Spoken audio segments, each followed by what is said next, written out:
Introducing my members. Back to the beat, back to the start.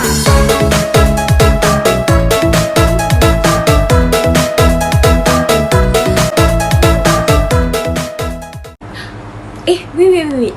Do you know what is emission? No. Do you know what is particulate matter? Also no. Okay, it's okay. My members will explain to you, okay? But before that, you need to know that the air pollution has been fifth biggest cause of disability adjusted life years lost, and one of the major causes of air pollution is the presence of particulate matter. Particulate matter is defined as a mixture of solid particle and liquid droplets found. The particulates can be plethora or types of compounds and appear in a variety of sizes and forms. Now, let's listen what they will explain about emission and control of air particulates matter. You know what? The majority of world's population lives in a polluted environment. How scary it is, right? So what are the causes? One of the major causes of air pollution is due to the presence of particulate matter. What is particulate matter? Particulate matter is defined as a mixture of solid particles and liquid droplets that can be found, this particulate matter has different in sizes. For example, PM10, a coarse particle, PM2.5, a fine particles, and PM0.1 is ultra fine particles. So you might be thinking, what can particulate matter do to your health? So let me tell you. As particulate matter is made up of microscopic substances or liquid droplets that can be breathed and may create significant health issues. This is because particles less than 10 micrometers in diameter can easily penetrate deep into your lungs and even your bloodstream. Besides, particles with a diameter of fewer than 2.5 micrometers are often abbreviated as tiny particles or PM2.5 represent the greatest threats to our health. And you know what? This PM2.5 also one of the major causes of a haze. So you might be thinking, how can this particulate matter release? So some might be released directly from a source, as in a worksite, an even road, a pasture, a chimney, or even a fire. This is because most particles in atmosphere arise as a result of complicated chemical process involving emissions such as sulfur dioxides and nitrogen oxides, and which are also produced by electricity production industry, including vehicles. Okay, now let's move to our next topic, which is I want to present to you about the environmental issue. This environmental issue is related to the PM 2.5 and 10. Okay, did you notice the condition of air or our environmental during the MCO and the normal day? Okay, do you feel any difference when you breathe during the normal day and you breathe at time during the MCO? Do you notice? No. So I want to tell you what is the difference between during the normal day and the MCO. On the normal day, people feel hard to breathe, feel uncomfortable to breathe because of there are many of dust that are spread by the industries, by the car, on the roadside, and then some activities that been carried out by the human. These all activities spread all the dust to the environment and make our atmosphere become has more particulate matter. Okay, now I want to tell you the difference during the normal day and MCO. Just now we talked about the normal days. Now about the MCO. Okay, we know that at the MCO we are not to go to outside, which is we don't need to have to do human activities such as the industries, such as using the car along the roadside, and this become decrease of the dust exposed to the atmosphere. You know, this make the particulate matter value has dropped.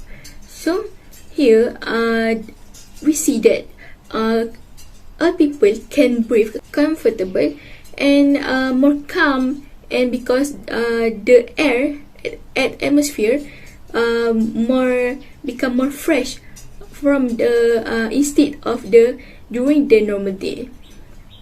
Okay, here from the observation during the MCO, the highest average concentration of carbon dioxide of PM 2.5 M10 was at Bukit Gasing.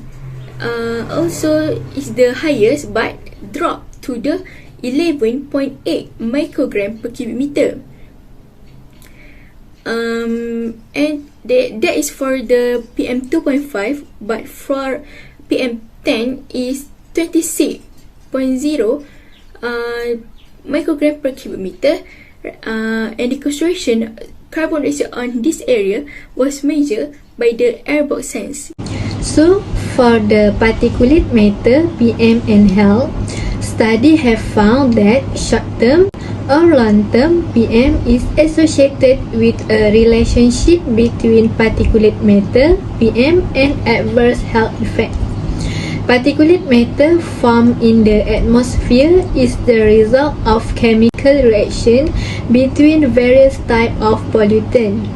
Particulate matter can have serious health effects because it contains small droplets of liquid or solid that can be inhaled. One of the particulate matter is named as PM10 because it has a diameter of 10 micrometer or smaller. Inhalation of PM10 can reach the bloodstream and attack the lung. PM 2.5 is a fine particle capable of providing a greater risk to human health. Based on epidemiological studies, a positive relationship was shown between short-term exposure and long-term exposure. Cardiovascular disease and infant mortality are associated with long-term exposure to PM for several years. Affection of the immune system and respiratory disease are categorized under long-term chronic effects. The effects of PM10 are widely prevalent in people with respiratory problems, asthma, diabetes, cardiovascular, and pneumonia. The small size of PM 2.5 and PM10 allows them to penetrate the internal space of the body and cause respiratory system problems. The toxic effects produced by particles are based on their chemical and physical properties. Lastly, the component of PM10 and PM 2.5 can be organic, that is polycyclic aromatic hydrocarbon, dioxin, benzene, and 1,2,3-butadiene, or inorganic, that is carbon, chloride, nitrate, sulfate, metal in nature. In conclusion, air pollution gave height dead population as 4.9 million dead in 2017. Air pollution can contain particulate matter such as dust, dirt, soot, or smoke, and some of them can be seen with the naked eyes, but some of them are too small and need electron microscope to see it. Particulate matter that contain microscopic solids or liquid droplets can be inhaled and give serious bad health. In normal day, the highest carbon monoxide in the morning around 7 a.m. to 9 a.m. and 5 p.m. to 8 p.m. This is because people go to work and back home after work by using vehicle. Usually, highest concentration will be found at the Bukit Gasing. But during the MCO, people stay at home, work from home, and even study online. This makes the concentration of carbon monoxide drops. The particulate matter was contain chemical that can disturb respiratory system such as asthma, cardiovascular, and pneumonia. So, let's see how to stay safe in air pollution. First, people must concern about air quality index at the outside.